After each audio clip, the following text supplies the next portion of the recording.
There has been a lot of discussion about the recommended ratio of bonds to stocks.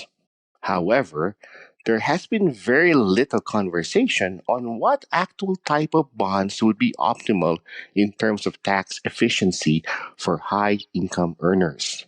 Personally, I have the Vanguard Intermediate Term Tax Exempt Fund. Is there value in diversifying among other bonds in a taxable account?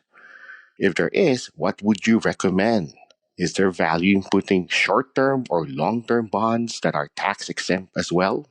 Anyway, thank you so much for your weekly podcast. It's been a wonderful resource for financial knowledge. Bye. Basically, here we're asking what type of bonds should I use for tax efficiency for high income earners? This particular caller is using the Intermediate Tax Exempt Fund. That's what I use in my taxable account. If I'm buying muni bonds, I use the Vanguard Intermediate Tax Exempt Fund. But if all your bonds are in taxable, should they really all be in muni bonds? Well, I'm pretty comfortable with that, I think, if you have got, a relatively small portion of your portfolio in bonds. If your portfolio, like mine, is only 20% bonds and you have to have them in a taxable account, I think I could live with 20% of my portfolio in muni bonds. Yes, there's some risk of default there. It's very slightly higher than treasuries. Maybe if a bunch of these municipalities start defaulting on their pensions and stuff, the rate could go up higher. But in reality, these are much more like treasury bonds than they are corporate bonds. They're pretty safe. And so I wouldn't feel bad if you have a pretty significant portion of your bond portfolio in municipal bonds. But if you want some diversification, you can get some other types of bonds in taxable. You can just put regular old taxable bonds, a total bond market account. Obviously, that's not very tax efficient to have there, but it does give you a lot of diversification.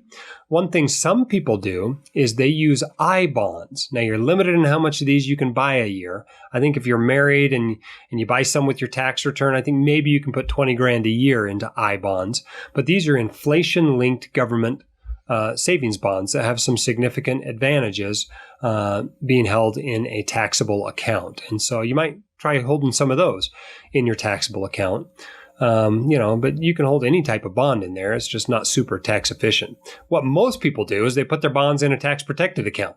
If they're going to hold tips, they tend to put those in tax protected accounts. If they've got a total bond market fund or something like that, they usually put that in a tax protected account.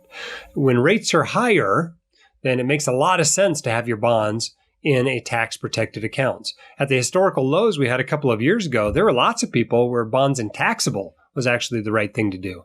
But since rates have gone up somewhat, that's not the right thing for a very large percentage of people. And so most people, if they have the option, will hold their bonds in a tax-protected account like a 401k or even a Roth IRA.